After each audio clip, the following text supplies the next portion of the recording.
감사합니다. 우리 인트로 보고 시작하도록 하겠습니다.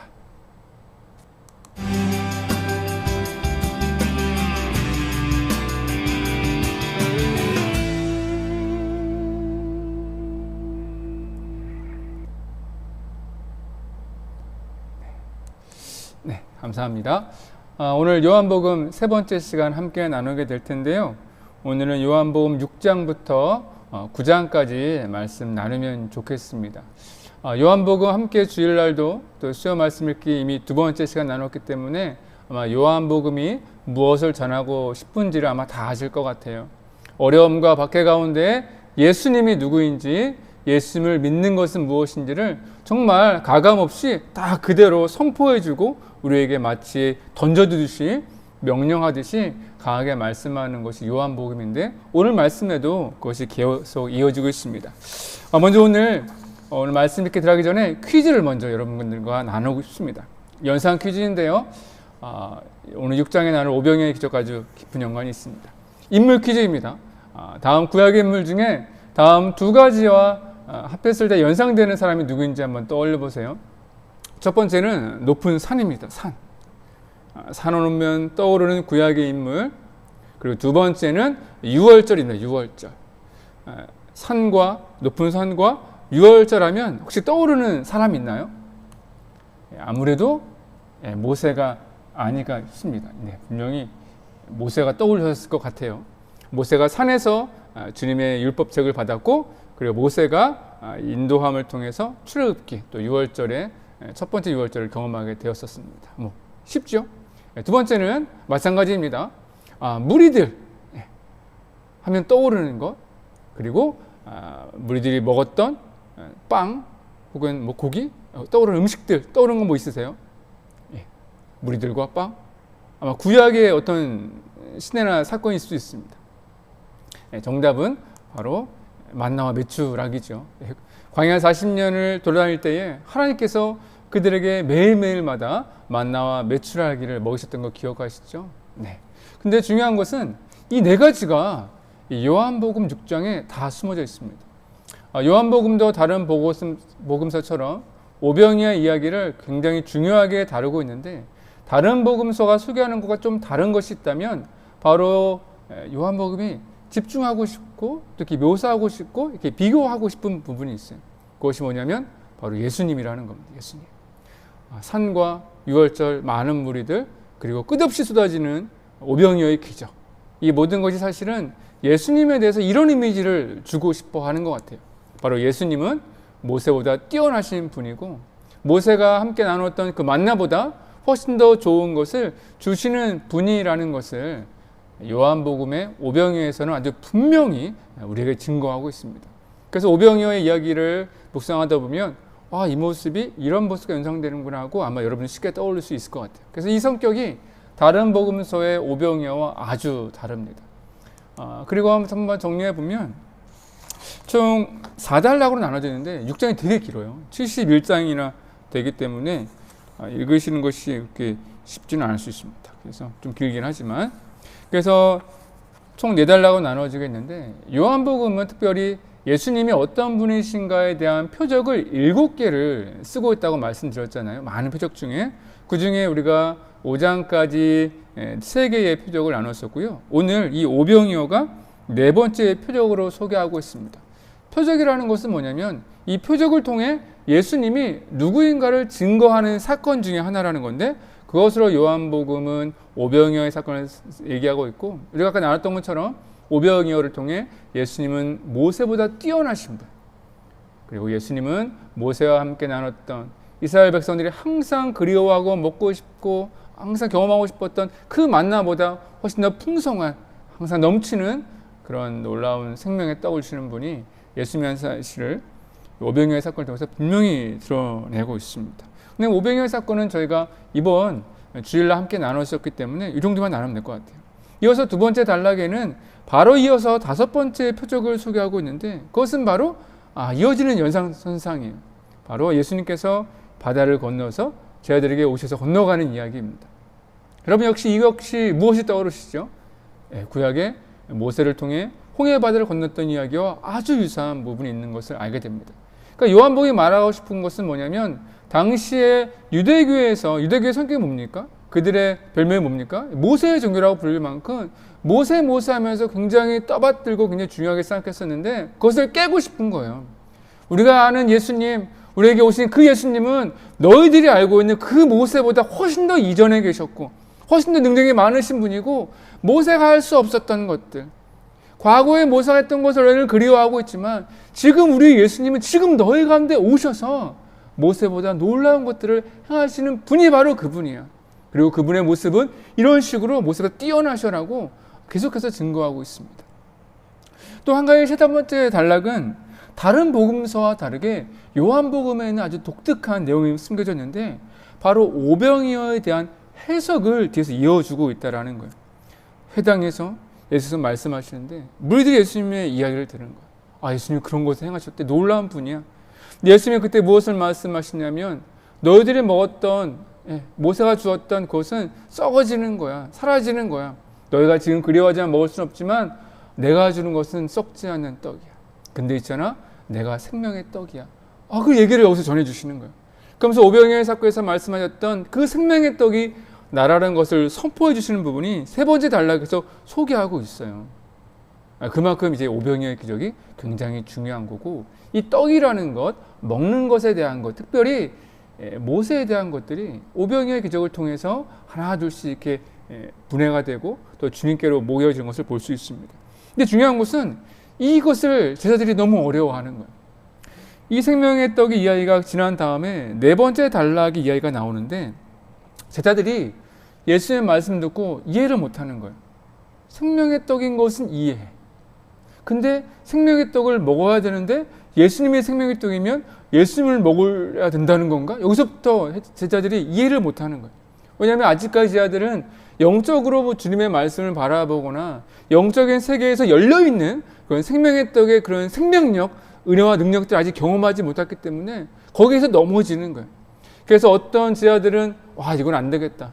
이분의 말씀 도저히 이해가 안 되겠다. 어떻게 그러면서 예수님을 떠나가는 일들이 벌어지고 또 어떤 이들은 그 말씀이 어렵긴 하지만 마음속에 품으면서 끝까지 예수님께 남는 이야기들이 여기에 남게 되는 거예요. 예수님께서 제자들이 가니까 12제자 있지 않습니까? 너희도 가라느냐? 그렇게 애타게 그들에게 대해서 말씀하시는 부분도 여기 있고 또한 가룟유다에 대한 언급도 여기 있는 것을 보게 돼요. 그러니까 당시 예수님을 따랐던 수많은 무리들의 실체, 예수님이 곁에 있었던 12제자들의 밑바탕에는 낱낱이 있는 그런 뭐랄까요? 아직 연약함, 부족함, 육신에 매여있는 그런 뜨지 못한 영적인 부분들에 대해서 굉장히 좀 고발하고 있는 부분이 바로 6장 부분이고 그게 71절까지 길게 설명되어 있는데 근데 이것이 중요한 이유가 있죠. 자, 요한복음의 말씀을 드릴 때에 처음에 요한복음이 쓰여졌던 이 90년대라는 그 즈음의 시대라는 것이 신앙이라는 게 너무너무 힘들다고 말씀드렸잖아요. 그때 수많은 사람들이 계속 예수님을 믿어야 되나 아니면 예수님을 떠나야 되나 갈등하고 있었을 때 그것의 기준이 뭐겠어요? 다른 것이 아니란 말입니다. 내 지금까지의 신앙생활이 예수님이라는 그분 안에 향해 있었다면 그리고 예수님을 따라가는 것이 먹고 싶은, 채우고 싶은, 원하는 것을 내가 가지려고 따라다니는 것이 아니라 생명의 떡인 주님, 내 인생과 내 미래와 내 모든 것을 인도해 주시는 그런 영적인 권위와 힘을 계신 그 예수님을 보고 따랐다면 거기서부터 갈라지는 거죠. 그 모습이 분명하게 나타나고 있어요. 그래서 90년대 요한 공동체, 특별히 교회 가운데 있었던 수많은 어려움 가운데 갈등하는 교회와 성도들에게 사실 이 문제는 굉장히 심도 있게 또 중요하게 다뤄지고 요한 복음의 저자 역시도 이 문제를 굉장히 중요하고 깊게 다루고 있어요. 잠시 생각해 보면 여러분 사실 그렇지 않습니까? 우리가 주님을 믿는 것은요, 믿기 시작하는 것은 어쩌면 우리의 필요에 의해서 시작할 수는 있어요. 뭐 몸이 아파서라든지 아니면 사람을 더 많이 만나서라든지 마음의 평안을 위해서라든지 어떤 이유에 의해서든지 처음에 그렇게 믿음을 시작할 수 있습니다. 근데 중요한 것은 예수님을 만난 후에도 그렇게 살 수는 없다라는 거예요. 오늘 말씀이 뭡니까? 표적을 2개나 연달아 보여주신 것은 무엇을 의미하겠어요? 너희들이 만난 예수님은 너희들이 처음 만났던 너희들이 생각했던 그런 분보다 훨씬 다른 분인 것 같아. 이분 훨씬 더 뛰어나신 분이고 더 영적으로 기쁘신 분이고 겉으로 드러나 있는 문제를 해결하는 것뿐만이 아니라 그 넘어와 있는 실제적인 내 영혼의 문제, 생명의 문제를 주님께서 지금 다루고 계시다는 것을 분명히 소개하면서 우리의 믿음의 단계들도 질문하는 거죠. 당신은 지금 어디에 있습니까? 우리의 믿음이 좀 주님 앞에 좀 성장했으면 좋겠어요.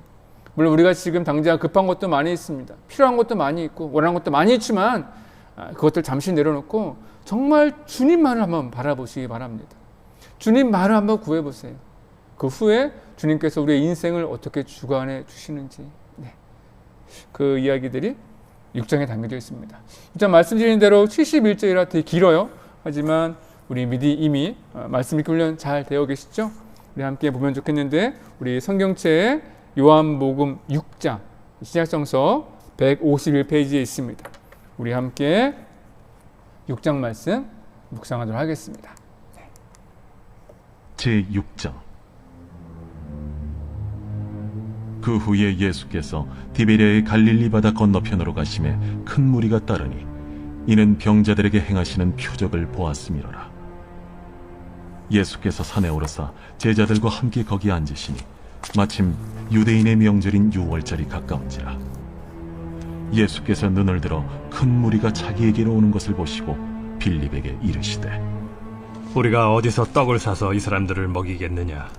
이렇게 말씀하심은 친히 어떻게 하실지를 아시고 빌립을 시험하고자 하심이라. 각 사람으로 조금씩 받게 할지라도 200데나리온의 떡이 부족하리이다. 제자 중 하나 곧 시몬 베드로의 형제 안드레가 예수께 여짜오되 여기 한 아이가 있어 보리떡 5개와 물고기 2마리를 가지고 있나이다. 그러나 그것이 이 많은 사람에게 얼마나 되겠사옵나이까? 이 사람들로 앉게 하라. 하시니 그곳에 잔디가 많은지라 사람들이 앉으니 수가 5,000명쯤 되더라.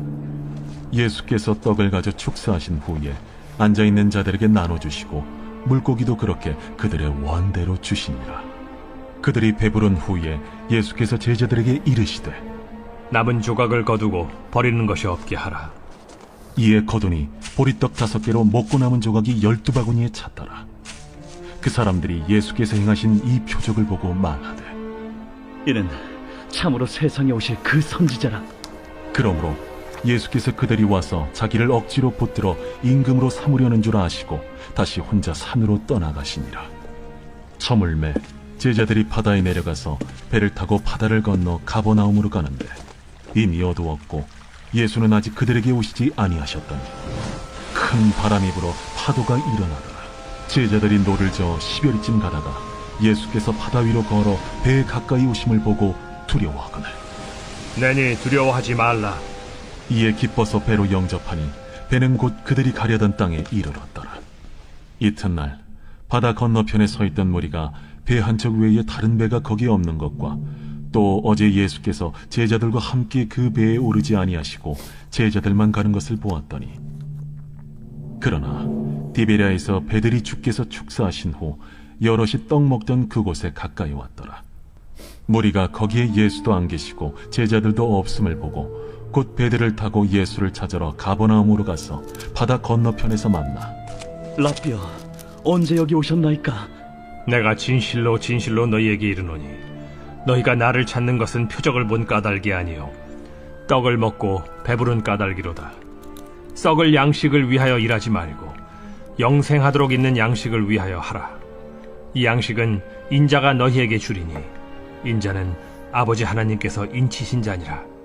우리가 어떻게 하여야 하나님의 일을 하오리이까?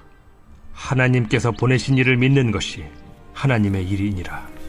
그러면 우리가 보고 당신을 믿도록 행하시는 표적이 무엇이니까? 하시는 일이 무엇이니까? 기록된 바 하늘에서 그들에게 떡을 주어 먹게 하였다 함과 같이 우리 조상들은 광야에서 만나를 먹었나이다. 내가 진실로 진실로 너희에게 이르노니 모세가 너희에게 하늘로부터 떡을 준 것이 아니라 내 아버지께서 너희에게 하늘로부터 참 떡을 주시나니 하나님의 떡은 하늘에서 내려 세상에 생명을 주는 것이니라. 주여, 이 떡을 항상 우리에게 주소서. 나는 생명의 떡이니 내게 오는 자는 결코 줄이지 아니할 터이요 나를 믿는 자는 영원히 목마르지 아니하리라. 그러나 내가 너희에게 이르기를 너희는 나를 보고도 믿지 아니하는도다 하였느니라. 아버지께서 내게 주시는 자는 다 내게로 올 것이요 내게 오는 자는 내가 결코 내쫓지 아니하리라. 내가 하늘에서 내려온 것은 내 뜻을 행하려 함이 아니요 나를 보내신 이의 뜻을 행하려 함이니라. 나를 보내신 이의 뜻은 내게 주신 자 중에 내가 하나도 잃어버리지 아니하고 마지막 날에 다시 살리는 이것이니라. 내 아버지의 뜻은 아들을 보고 믿는 자마다 영생을 얻는 이것이니 마지막 날에 내가 이를 다시 살리리라. 자기가 하늘에서 내려온 떡이라 하심으로 유대인들이 예수에 대하여 수군거려 이르되 이는 요셉의 아들 예수가 아니냐? 그 부모를 우리가 아는데 자기가 지금 어찌하여 하늘에서 내려왔다 하느냐? 예수께서 대답하여 이르시되 너희는 서로 수군거리지 말라. 나를 보내신 아버지께서 이끌지 아니하시면 아무도 내게 올 수 없으니 오는 그를 내가 마지막 날에 다시 살리리라. 선지자의 글에 그들이 다 하나님의 가르치심을 받으리라 기록되었은즉 아버지께 듣고 배운 사람마다 내게로 오느니라. 이는 아버지를 본 자가 있다는 것이 아니니라. 오직 하나님에게서 온 자만 아버지를 보았느니라. 진실로 진실로 너희에게 이르노니 믿는 자는 영생을 가졌나니 내가 곧 생명의 떡이니라. 너희 조상들은 광야에서 만나를 먹었어도 죽었거니와 이는 하늘에서 내려오는 떡이니 사람으로 하여금 먹고 죽지 아니하게 하는 것이니라. 나는 하늘에서 내려온 살아있는 떡이니 사람이 이 떡을 먹으면 영생하리라. 내가 줄 떡은 곧 세상의 생명을 위한 내 살이니라.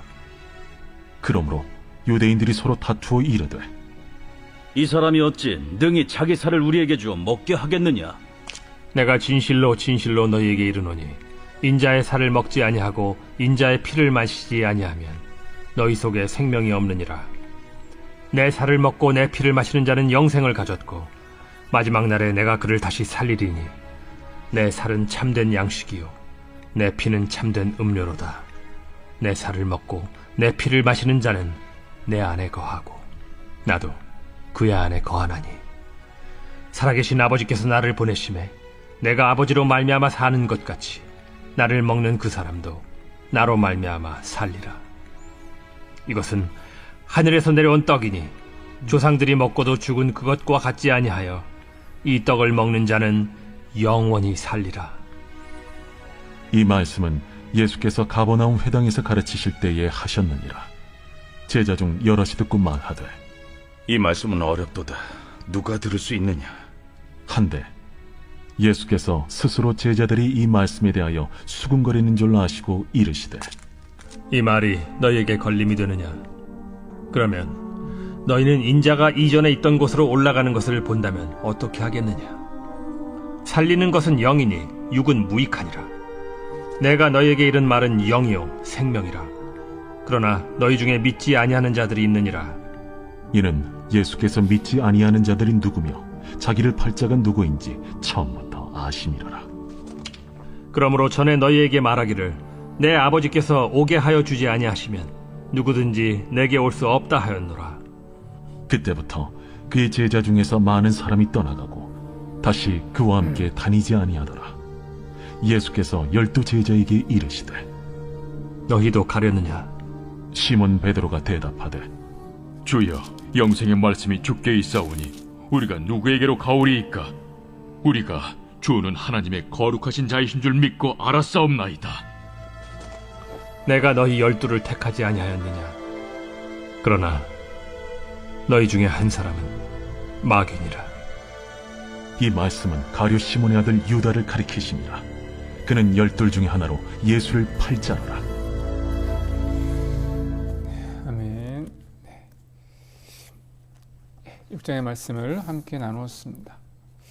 7장부터 이제 말씀 나눌 텐데 7장부터 9장까지의 말씀은 초막절을 배경으로 하고 있습니다. 그래서 이 초막절에 대해서 이해하는 것이 오늘 이 본문의 말씀을 깊이 이해하는 데 조금이 도움이 돼서 좀 여러분에게 소개하고 싶어요. 초막절은 다른 것이 아니라 이스라엘 백성이 출애굽한 후에 40년의 광야 생활을 함께 기념하고 보시는 것처럼 그들의 집에 이르는 초막 같은 것들을 실제 짓고서 그 초막의 삶을 자기가 이제 다시 살아보는 거죠. 그래서 이런 초막절기를 통해서 또 자신의 민족성도 한번 확인해보고 또한 주님께서 인도해 주셨던 그런 것들을 함께 이제 삶 속에 재현해보는 그런 굉장히 중요한 절기고 굉장히 풍성하고 굉장히 유익한 절기로 알려져 있습니다. 근데 초막절의 중심은 사실은 초막을 기념하는 거 있지 않습니다. 초막의 절의 중심은 하나님께서 초막 중심에 오셨다는 것이 핵심이에요. 옆에 보시는 그림은 광야 40년 동안에 이스라엘 백성들의 그런 공동체가 함께 머물렀던 모습을 재현해 본 건데 가운데 하나님께서 성막을 허락해 주셨어요. 그래서 다 모세에게 뭐라고 말씀하셨냐면 내가 너희 가운데 거하기 위해 내가 초소를 만들었다고 말씀하시면서 그 초소를 중심에 두게 하시고 모든 지파들이 사방에서 주님을 바라보며 함께 살 수 있도록 굉장히 큰 은혜를 베풀어 주셨어요. 그리고 낮에는 구름 기둥, 밤에는 불 기둥으로 이곳에서 주의 역사와 영광을 보게 했단 말입니다. 사실은 그것이 초막절의 중심이에요. 하나님께서 우리 가운데 오셨다. 그분과 함께 우리는 함께 살아가고 있다라는 것을 기념하는 것이 초막절의 중심에 있는데, 근데 이 모습을 예수님과 비교해서 설명하고 있어요. 오늘 말씀을 계속 읽어보시겠지만 예수님은 초막절에 내가 하늘로부터 보내심을 받은 것을 계속 말씀하시고 모세와 비교하면서 또한 성막과 성전을 비교하시면서 내가 바로 그 성전이라는 말씀을 해주시는 거예요. 그래서 하나님이 성막에 오셨듯이 예수님이 성전이 되어 우리 가운데 머무신다라는 것이 아주 분명하게 드러나는 절기가 초막절이고, 예수님은 이 초막절을 통해 자신이 하늘로부터 온 자, 내가 너희 가운데 성전이 될 것이라는 것을 분명하게 말씀을 해주시는 부분이 이제 7장부터 9장까지의 말씀이라는 것을 생각하시면 좋을 것 같아요. 그래서 아마 말씀 읽으실 때 초막절에 대한 부분들이 언급이 되겠지만 그 내용 중심에 내가 그야, 내가 하늘로부터 내려온 하나님이 보내신 너희 가운데 영원히 함께할 바로 그 사람이라는 것, 그리스도라는 것을 증거하는 그런 말씀입니다. 이것을 아마 마음속에 기억해 두시면 말씀을 묵상하실 때 좀 도움이 될 것 같아요. 또 하나 소개시켜 드리면 6장부터 7장이 넘어가는 사이에 분위기가 이제 완전히 변하게 됩니다. 그 전까지는 예수님을 믿는 사람과 믿지 않는 사람이 좀 갈라졌었어요. 말씀을 이해하는 사람은 분명히 믿을 수 있었겠지만 말씀이 어렵고 좀 불편했던 사람들, 특별히 안식일에 기적을 행하는 것이라든지 병자를 치유하는 것이 굉장히 마음에 껄끄러웠던 종교 지도자들이 6장이 넘어가면서부터 그들의 태도가 바뀌기 시작하는 겁니다. 그들이 회의를 하게 되는 거예요. 회의의 내용이 뭐냐면 예수는 죽어야 되는 사람이야. 그러니까 표적이 그들의 땐 보이지 않는 거죠. 이미 예수님은 그들에게 위협의 대상이 되었고 예수님을 믿는 사람은 출교하기로 다 이제 선포를 해버리게 되는 거예요. 그래서 앞으로 예수님을 만나는 사람들은요, 더 이상 이전처럼 편하게 예수님을 만날 수가 없는 거예요. 그들의 결단은요, 그들의 생명, 그러니까 그들의 공동체, 그들의 미래에 대해서 이제는 고민해보고 결정하고 예수님을 믿어야 하는 그런 처지로 이제 이끌어가는 거예요. 그런 모습이 7장 이후로부터 드러나고 있고, 그래서 7장 이후에 예수님을 믿는 사람들의 모습은요, 대단히 뭐랄까 영광스럽고 결의에 차 있고 굉장히 뭐랄까 단단하고 그런 모습들을 소개하고 있습니다. 그래서 앞으로 만나게 되는 예수를 믿는 사람들은 그런 모습이라는 것을 마음에 좀 생각해보고 읽으시면 훨씬 말씀이 더 가깝게 올 것 같아요. 또 하나 재밌는 걸 소개해드리면, 당시 이스라엘이 로마 제국 밑에 있었지만 그들의 다스리던 이끌던 굉장히 큰 두 부류의 사람들이 있었습니다. 한 부류는 바리새인들이고 한 부류는 서기관들이에요. 근데 두 사람이 같이 이스라엘 사람들에게는 지도자들로 세워지긴 했지만 굉장히 상급과 가까웠던 사람이거든요. 왜냐하면 바리새인들은 로마와 친하지 않았습니다. 거의 반로마적이라고 할까요? 물론 로마적에 막 대항하거나 그러진 않았겠지만 로마에 대해서 굉장히 비판도 많이 하고 그들 편에 서지 않았어요. 대신에 사람들 속에 들어가서 정결한 삶은 무엇인가, 하나님의 사람을 어떻게 살아야 되는가, 그런 말씀에 대해서 굉장히 많이 가르쳤던 사람들이 바리새인들이고 지도자들입니다. 그리고 실제적으로는 로마 제국 그 전과 후에 이제 나라가 세워지고 종교적으로 틀을 잡는데 굉장히 혁명적인 또 도전적인 일들도 많이 했었던 사람들입니다. 그러니까 민족이 굉장히 중요시됐던 사람들이 바리새인들이고, 반대로 서기관들은 다르거든요. 서기관들, 저희가 다 아는 대제사장이라든지 그런 그룹, 성전에 관련된 사람들이 서기관들인데, 이 사람들은 로마 제국과 굉장히 친한 사람들이래요. 왜냐하면 로마 제국이 다스리고 있었을 때에 이 성전에 대한 권리라든지 아니면 대제사장의 임명권을 로마 제국이 가지고 있었는데, 그들이 세운 사람이 대제사장이 되었었고, 그들이 허락한 사람이 성전을 이제 관리하는 관리의 권리를 갖고 있었거든요. 왜냐면 아시는 것처럼 당시 성전은 이름이 뭐죠? 헤롯 성전인 것처럼 유대인들은 사실 성전의 주인이라기보다 빌려 쓰는 것과 비슷하지 않습니까? 허가받아 쓰는 거란 말이에요. 그런 역할들을 대제사장들과 서기관들이 하고 있었기 때문에 그들은 굉장히 로마와 친하게 지낼 수밖에 없었고 친로마적인 삶을 살았는데, 그런 면에서 보면 바리새인들과 서기관들은 상극이라고 할 수 있죠. 만날 수가 없는 사람들이 사실은. 그런데 예수님의 등장으로 바뀌는 거예요. 예수님이 그들의 공통적인 그런 위협의 대상이 되니까 바리새인들과 서기관들이 서로 연합해서 예수님을 죽이려고 하고 공회에서 무엇인가를 결단하고 같이 예수님을 이제 심판하고 십자가로 이끌어가는 역할들을 같이 하게 되는 거예요. 이 부분도 굉장히 좀 특색이 있는 것 같아요. 이것도 기억하시면 좋을 것 같습니다. 7장에 이제 말씀 나누면, 7장은 이제 갈릴리에서 이제 초막절 즈음 유대인의 명절이 됐을 때 일어나는 일이에요. 일단락에 보면 안타까운 것이 하나가 나오는데, 예수님의 형제들이 등장하게 되는데, 예수님에게 명절 됐으니까 명절 올라가라고 얘기하시는 거예요. 하지만 예수님이 이미 예루살렘의 그런 분위기가 예수님을 죽이려고 하는 분위기를 알고 있기 때문에 가지 않는데, 형제들이 하고 가라고 하는 거예요. 근데 그 이유가 뭐냐면, 가만히 말씀 묵상해 보니까 예수님이 더 유명해지라고, 더 이렇게 권력 많고 힘 있는 사람이 되라고, 그렇게 이해하지 못한 상태에서 예수님을 가라고 하는 거예요. 그래서 예수님은 가지 않고 남아있게 되죠. 대신에 이달락에 보면 특이한 모습이 나오는데, 대신 예수님은 다른 가족이나 사람들에게 알리지 않고 몰래 성전에 오르셔서 말씀을 가르치시는 부분이 나와요. 그래서 성전에서 말씀을 가르치게 되는데, 이 부분에서 또 갈리게 되는 거죠. 예수의 말씀은 이제는 분명히 바리새인들이나 서기관들하고는 달라지는 거죠. 너희가 율법을 가르치긴 하지만 정말 너희가 율법을 지키고 있냐? 네가 율법을 안다면, 하나님을 안다면 보내신 나를 모를 리가 없다는 거죠. 나를 거부할 수 없는데, 이미 나를 거부하고 나를 죽이려고 하고 나를 믿는 사람들을 방해하려고 막으려고 하는 것 자체가 이미 벗어나 있는 거기 때문에 거기에 대한 굉장히 많은 질타를 하세요. 당연히 분위기가 굉장히 험해지죠. 하지만 아직 예수님께서 십자가에 오실 때가 되지 않았기 때문에 하나님께서 예수님의 삶을 보호해 주십니다. 그것이 이제 3단락까지 이어져요. 3단락에서는 분명히 나눠지는 거예요. 앞에 제가 말씀드렸듯이 요 당시만 해도 여기까지만 오면 예수님을 믿는 것과 믿지 않는 것은 이제 선택의 문제가 아니라 정말로 예수님을 믿는 것은 이제는 출교를 경험해야 되는, 내 생명과 미래와 모든 것을 이제는 내놓아야 되는 그런 순간에 예수님을 믿는 사람들이 등장하는 것이 굉장히 은혜의 포인트인 것 같고, 4단락, 5단락에서는 그것에 대해서 설명하고 있어요.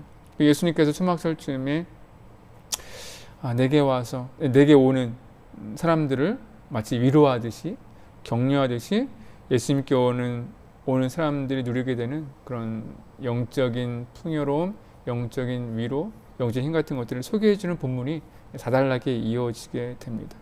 그래서 무리들이 또 갈라지기 시작하는 거예요. 그는 그리스도다, 그는 아니다, 또 어떤 무리들은 모르겠다. 근데 마지막 단락에 보면 수많은 사람들이 예수님을 떠나가게 되는데, 어떤 거냐면 이제 그 종교 지도자들이 예수님을 믿으면, 그리스도를 고백하면 출교하겠다는 것이 분명히 드러났기 때문에 많은 사람들이 이 부분에서 굉장히 갈등을 하게 되고 넘어지게 되는 거예요. 근데 전체적인 분위기를 보면 아마도 대부분의 사람들이 마음에 믿을까 말까 고민하다가 이런 주변의 환경의 문제 때문에 믿음을 버리는 모습들을 보여지게 되는 겁니다. 여러분, 이 부분이 저에게 중요한 것이죠. 사실은 코로나19가 지금 이어지는 가운데 사실은 이런 것들을 저희가 경험되는 것 같아요. 이전까지 예수를 믿는 것은 사실은 저희 나라에서는 적어도 70년대부터 2000년대, 10년도, 사실은 얼마 전까지만 해도 우리의 선택에 더 많은 비중이 있었다고 저는 생각해요. 하지만 코로나19의 어려움이 계속돼 가고 있고 예배의 어려움, 또한 모임의 어려움, 그런 것들이 계속 이어지면서 사실은 지금 내가 드러내고 예수를 믿는 것, 그리스도를 고백하는 것은 사실은 내 안에 이제는 결단의 순간을 고민하게 되잖아요. 그러니까 이런 것도 고민하게 되는 거예요. 내가 예수를 믿어야 되나, 계속 믿어야 되나? 이거 사람한테 편하게 얘기할 수 있나? 이것을 고민한다는 것 자체가 이미 우리 믿음의 판이 바뀌었다라는 거예요. 그때 우리의 믿음의 판이 바뀌었을 때 과연 우리는 어떤 성도의 자리에 서 있어야 되는가? 머뭇머뭇하고 있을 건가? 아니면 결단하며 나갈 건가?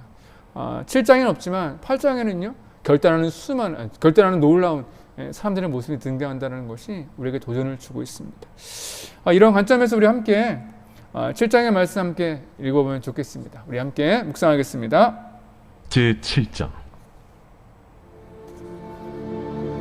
그 후에 예수께서 갈릴리에서 다니시고 유대에서 다니려 아니하심은 유대인들이 죽이려 함이로라.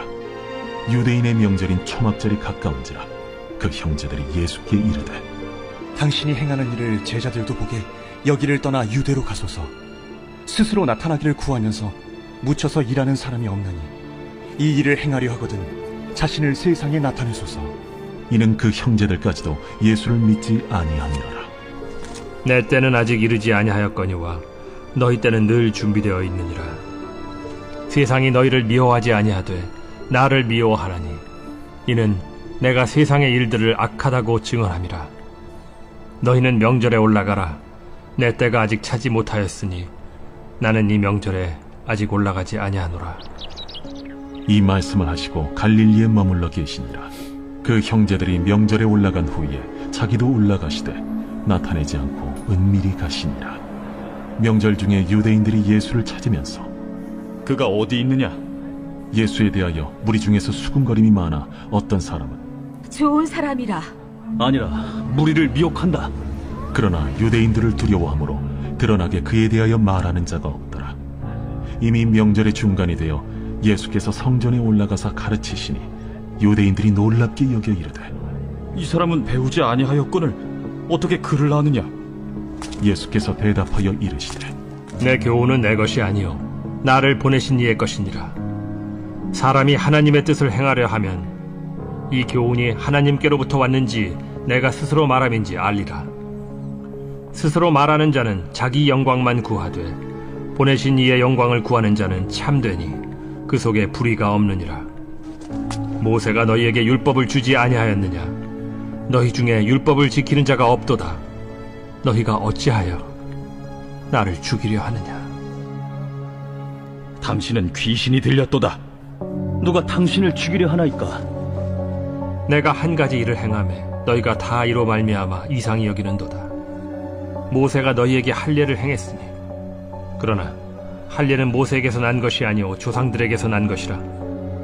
그러므로 너희가 안식일에도 사람에게 할례를 행하느니라. 모세의 율법을 범하지 아니하려고 사람이 안식일에도 할례를 받는 일이 있거든. 내가 안식일에 사람의 전신을 건전하게 한 것으로 너희가 내게 노여워하느냐? 외모로 판단하지 말고 공의롭게 판단하라.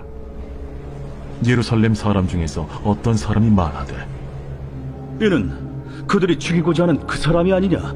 보라, 드러나게 말하되 그들이 아무 말도 아니하는도다. 당국자들은 이 사람을 참으로 그리스도인 줄 알았는가? 그러나 우리는 이 사람이 어디서 왔는지 아노라. 그리스도께서 오실 때에는 어디서 오시는지 아는 자가 없으리라. 예수께서 성전에서 가르치시며 외쳐 이르시되 너희가 나를 알고 내가 어디서 온 것도 알거니와 내가 스스로 온 것이 아니니라. 나를 보내신 이는 참되시니 너희는 그를 알지 못하나 나는 아노니 이는 내가 그에게서 났고 그가 나를 보내셨습니다. 그들이 예수를 잡고자 하나 손을 대는 자가 없으니 이는 그의 때가 아직 이르지 아니하였음이로라. 무리 중에 많은 사람이 예수를 믿고 말하되 그리스도께서 오실지라도 그 행하실 표적이 이 사람이 행한 것보다 더 많으리야. 예수에 대하여 무리가 수군거리는 것이 바리새인들에게 들린지라. 대제사장들과 바리새인들이 그를 잡으려고 아랫사람들을 보내니 예수께서 이르시되 내가 너희와 함께 조금 더 있다가 나를 보내신 이에게로 돌아가겠노라. 너희가 나를 찾아도 만나지 못할 터이요 나 있는 곳에 오지도 못하리라. 이에 유대인들이 서로 묻되 이 사람이 어디로 가기에 우리가 그를 만나지 못하리요? 헬라인 중에 흩어져 사는 자들에게로 가서 헬라인을 가르칠 터인가? 나를 찾아도 만나지 못할 터이요 나 있는 곳에 오지도 못하리라 한 이 말이 무슨 말이냐. 명절 끝날 곧 큰 날에 예수께서 서서 외쳐 이르시되 누구든지 목마르거든 내게로 와서 마시라. 나를 믿는 자는 성경의 이름과 같이 그 배에서 생수의 강이 흘러나오리라. 이는 그를 믿는 자들이 받을 성령을 가리켜 말씀하신 것이라. 예수께서 아직 영광을 받지 않으셨으므로 성령이 아직 그들에게 계시지 아니하시더라. 이 말씀을 들은 무리 중에서 어떤 사람은 이 사람이 참으로 그 선지자라. 그리스도라. 그리스도가 어찌 갈릴리에서 나오겠느냐? 성경에 이르기를 그리스도는 다윗의 씨로 또 다윗이 살던 마을 베들레헴에서 나오리라 하지 아니하였느냐? 예수로 말미암아 무리 중에서 쟁론이 되니 그 중에는 그를 잡고자 하는 자들도 있으나 손을 대는 자가 없었더라. 아랫사람들이 대제사장들과 바리새인들에게로 오니 그들이 묻되 어찌하여 잡아오지 아니하였느냐? 그 사람이 말하는 것처럼 말한 사람은 이때까지 없었나이다. 바리새인들이 대답하되 너희도 미혹되었느냐? 당국자들이나 바리새인 중에 그를 믿는 자가 있느냐? 율법을 알지 못하는 이 무리는 저주를 받은 자로다. 그 중에 한 사람 곧 전에 예수께 왔던 니고데모가 그들에게 말하되 우리 율법은 사람의 말을 듣고 그 행한 것을 알기 전에 심판하느냐? 그들이 대답하여 이르되 너도 갈릴리에서 왔느냐? 찾아보라. 갈릴리에서는 선지자가 나지 못하느니라. 다 각각 집으로 돌아가고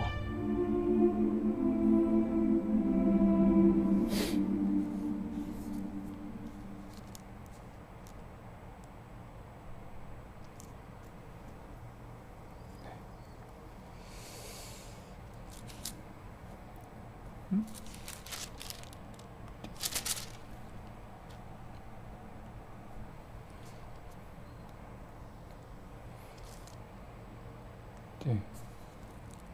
우리 함께 8장 말씀 나누도록 하겠습니다. 네. 8장은 예수님이 아침에 성전에 오시는데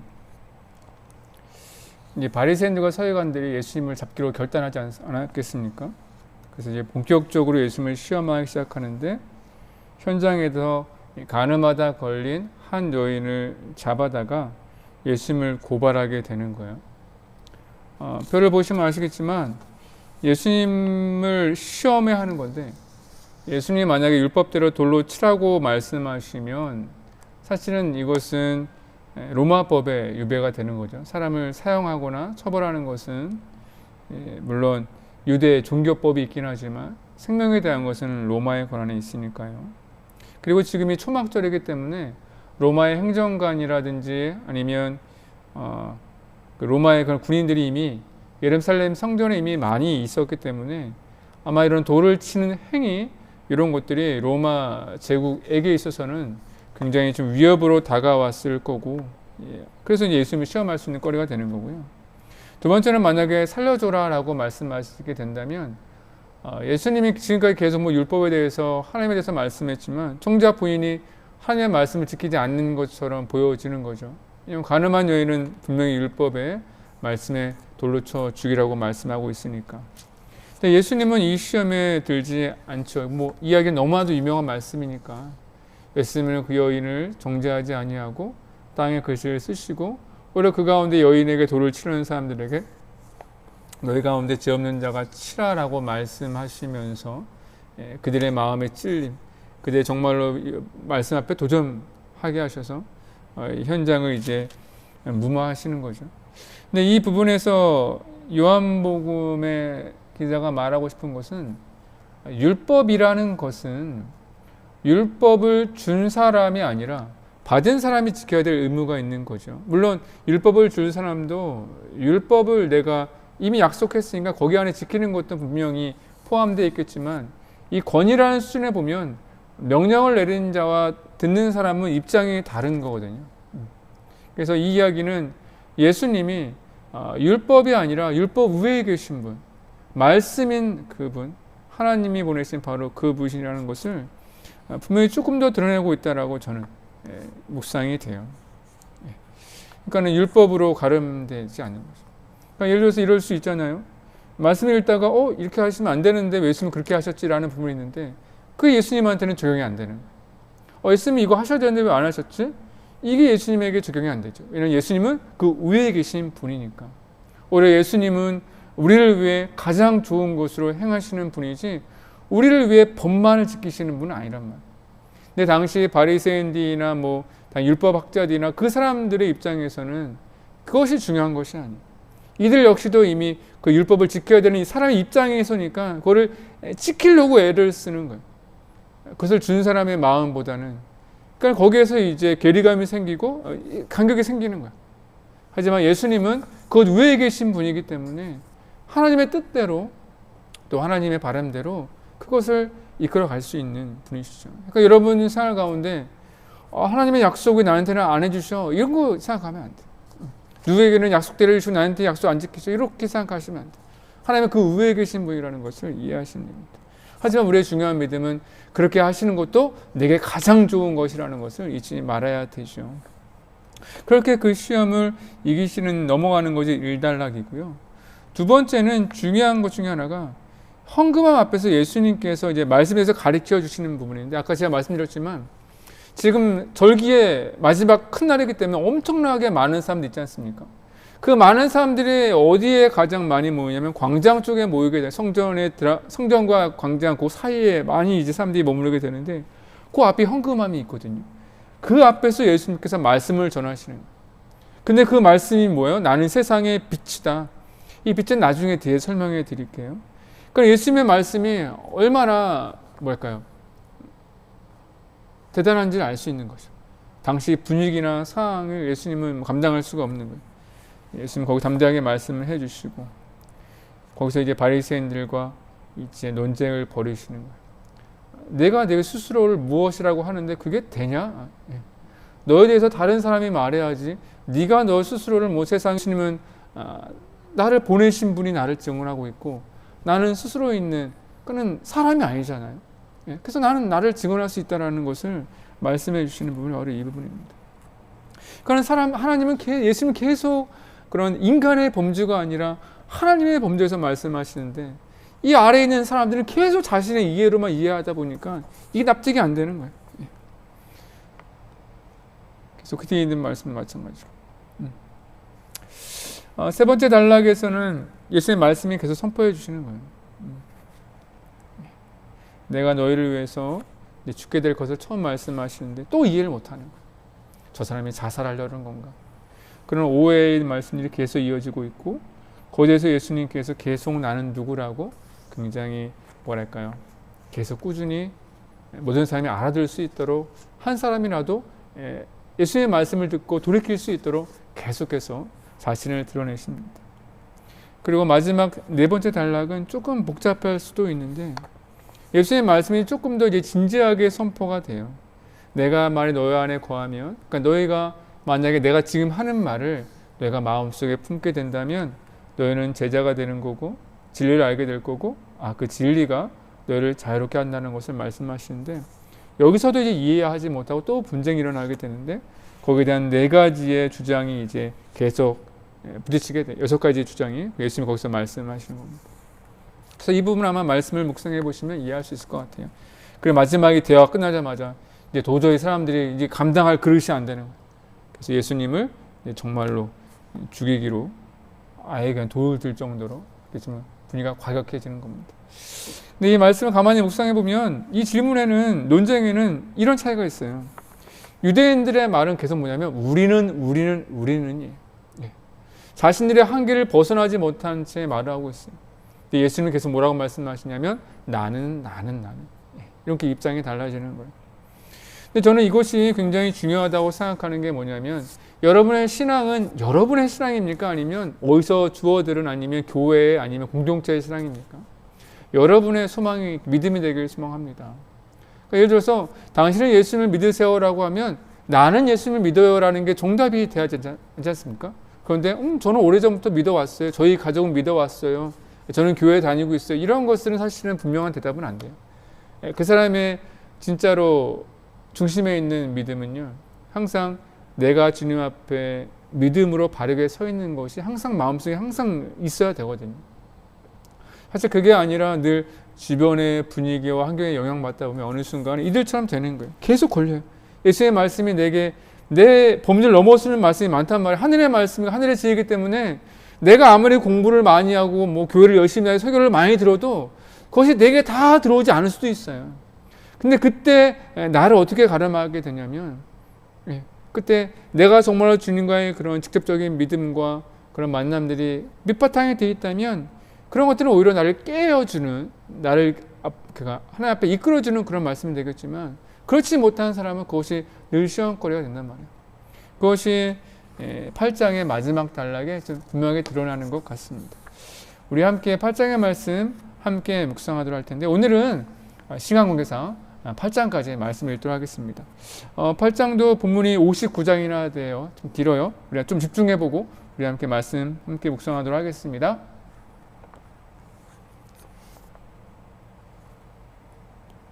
제8장 예수는 감람산으로 가시니라. 아침에 다시 성전으로 들어오시니 백성이 다 나아오는지라. 앉으사 그들을 가르치시더니 서기관들과 바리새인들이 음행 중에 잡힌 여자를 끌고 와서 가운데 세우고 예수께 말하되 선생이여, 이 여자가 간음하다가 현장에서 잡혔나이다. 모세는 율법에 이러한 여자를 돌로 치라 명하였거니와 선생은 어떻게 말하겠나이까? 그들이 이렇게 말하면 고발할 조건을 얻고자 하여 예수를 시험함이로라. 예수께서 몸을 굽히사 손가락으로 땅에 쓰시니 그들이 묻기를 맞이 아니하는지라. 이에 일어나 이르시되 너희 중에 죄 없는 자가 먼저 돌로 치라.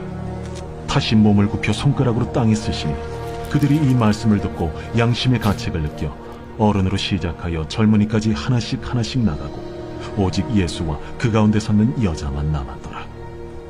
예수께서 일어나사 여자 외에 아무도 없는 것을 보시고 이르시되 여자여, 너를 고발하던 그들이 어디 있느냐? 너를 정죄한 자가 없느냐? 주여, 없나이다. 나도 너를 정죄하지 아니하노니 가서 다시는 죄를 범하지 말라. 예수께서 또 말씀하여 이르시되 나는 세상의 빛이니 나를 따르는 자는 어둠에 다니지 아니하고 생명의 빛을 얻으리라. 바리새인들이 이르되 네가 너를 위하여 증언하니 네 증언은 참되지 아니하도다. 내가 나를 위하여 증언하여도 내 증언이 참되니 나는 내가 어디서 오며 어디로 가는 것을 알거니와 너희는 내가 어디서 오며 어디로 가는 것을 알지 못하느니라. 너희는 육체를 따라 판단하나 나는 아무도 판단하지 아니하노라. 만일 내가 판단하여도 내 판단이 참되니 이는 내가 혼자 있는 것이 아니오 나를 보내신 이가 나와 함께 계심이라. 너희 율법에도 두 사람의 증언이 참되다 기록되었으니 내가 나를 위하여 증언하는 자가 되고 나를 보내신 아버지도 나를 위하여 증언하시느니라. 네 아버지가 어디 있느냐? 너희는 나를 알지 못하고 내 아버지도 알지 못하는도다. 나를 알았더라면 내 아버지도 알았으리라. 이 말씀은 성전에서 가르치실 때에 헌금함 앞에서 하셨으나 참는 사람이 없으니 이는 그의 때가 아직 이르지 아니하였음이로라. 다시 이르시되 내가 가리니 너희가 나를 찾다가 너희 죄 가운데서 죽겠고 내가 가는 곳에는 너희가 오지 못하리라. 유대인들이 이르되 그가 말하기를 내가 가는 곳에는 너희가 오지 못하리라 하니 그가 자결하려는가? 너희는 아래에서 났고 나는 위에서 났으며 너희는 이 세상에 속하였고 나는 이 세상에 속하지 아니하였느니라. 그러므로 내가 너희에게 말하기를 너희가 너희 죄 가운데서 죽으리라 하였노라. 너희가 만일 내가 그인 줄 믿지 아니하면 너희 죄 가운데 죽으리라.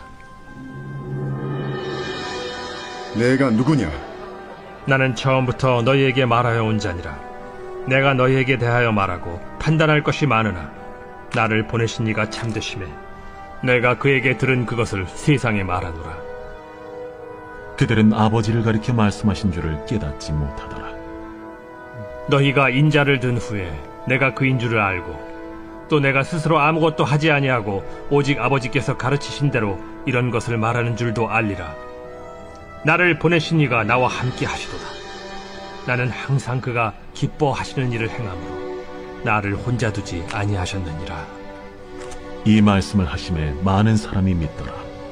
그러므로 예수께서 자기를 믿은 유대인들에게 이르시되 너희가 내 말에 거하면 참으로 내 제자가 되고 진리를 알지니 진리가 너희를 자유롭게 하리라. 우리가 아브라함의 자손이라 남의 종이 된 적이 없거늘 어찌하여 우리가 자유롭게 되리라 하느냐? 진실로 진실로 너희에게 이르노니 죄를 범하는 자마다 죄의 종이라. 종은 영원히 집에 거하지 못하되 아들은 영원히 거하나니 그러므로 아들이 너희를 자유롭게 하면 너희가 참으로 자유로우리라. 나도 너희가 아브라함의 자손인 줄 아노라. 그러나 내 말이 너희 안에 있을 곳이 없으므로 나를 죽이려 하는도다. 나는 내 아버지에게서 본 것을 말하고 너희는 너희 아비에게서 들은 것을 행하느니라. 우리 아버지는 아브라함이라. 너희가 아브라함의 자손이면 아브라함이 행한 일들을 할 것이거늘 지금 하나님께 들은 진리를 너희에게 말한 사람이 나를 죽이려 하는도다. 아브라함은 이렇게 하지 아니하였느니라. 너희는 너희 아비가 행한 일들을 하는도다. 우리가 음란한 데서 나지 아니하였고 아버지는 한 분뿐이시니 곧 하나님이시로다.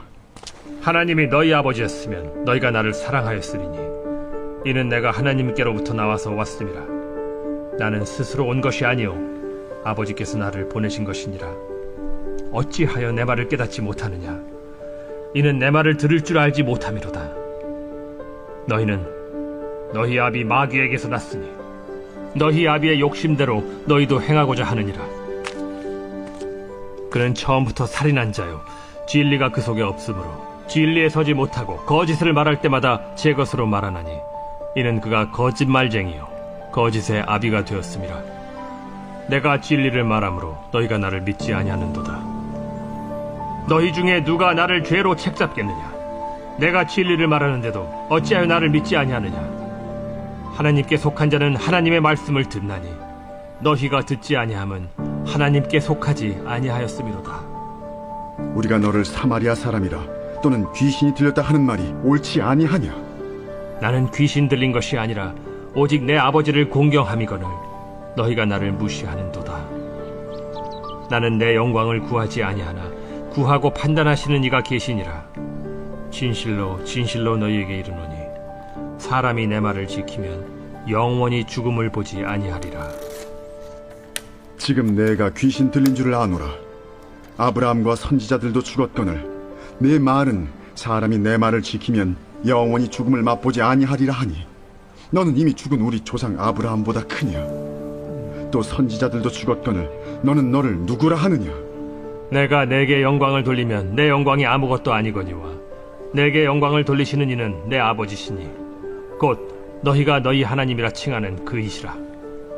너희는 그를 알지 못하되 나는 아노니 만일 내가 알지 못한다 하면 나도 너희같이 거짓말쟁이가 되리라. 나는 그를 알고 또 그의 말씀을 지키노라. 너희 조상 아브라함은 나의 때에 볼 것을 즐거워하다가 보고 기뻐하였느니라. 내가 아직 50세도 못 되었는데 아브라함을 보았느냐? 진실로 진실로 너희에게 이르노니 아브라함이 나기 전부터 내가 있느니라. 그들이 돌을 들어 치려 하거늘 예수께서 숨어 성전에서 나가시니라.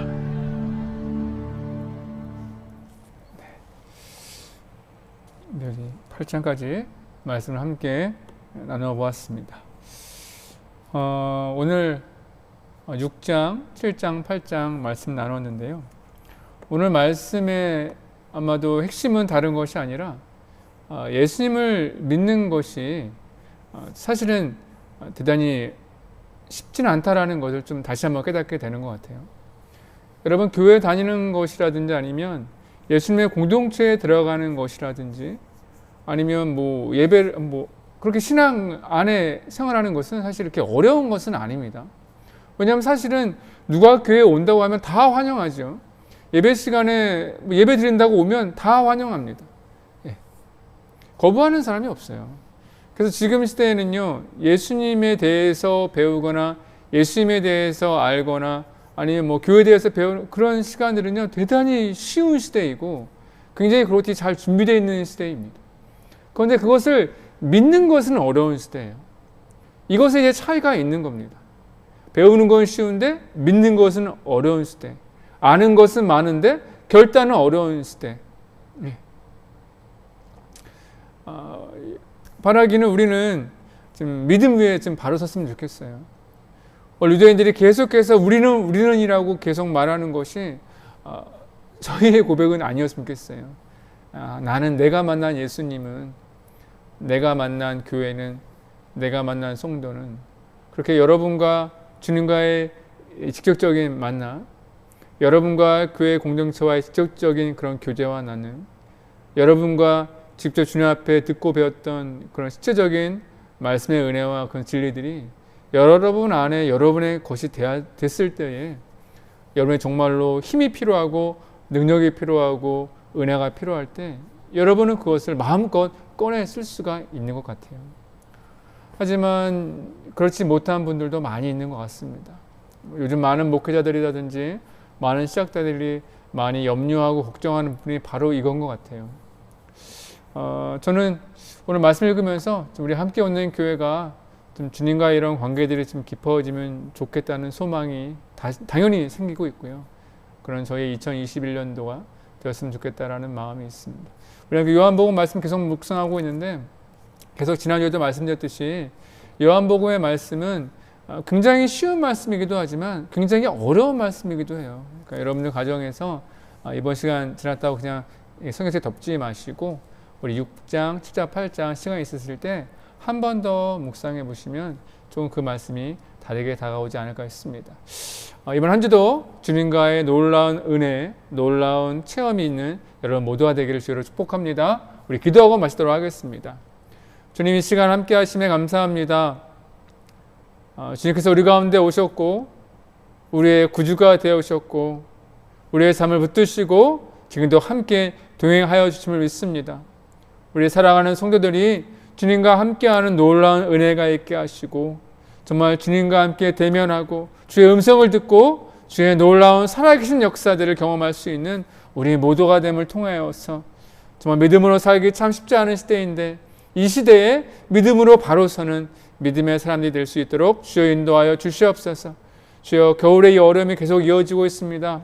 우리 사랑하는 성도들 건강하게 하시고 우리 다음 주에도 밝은 모습으로 건강한 모습으로 만날 수 있도록 주여 인도하여 주시옵소서. 예수님의 이름으로 간절히 기도하옵나이다. 아멘. 여러분 수고하셨습니다. 우리 다음 주에 만나도록 하겠습니다. 다음 주에 또 만나요. 네.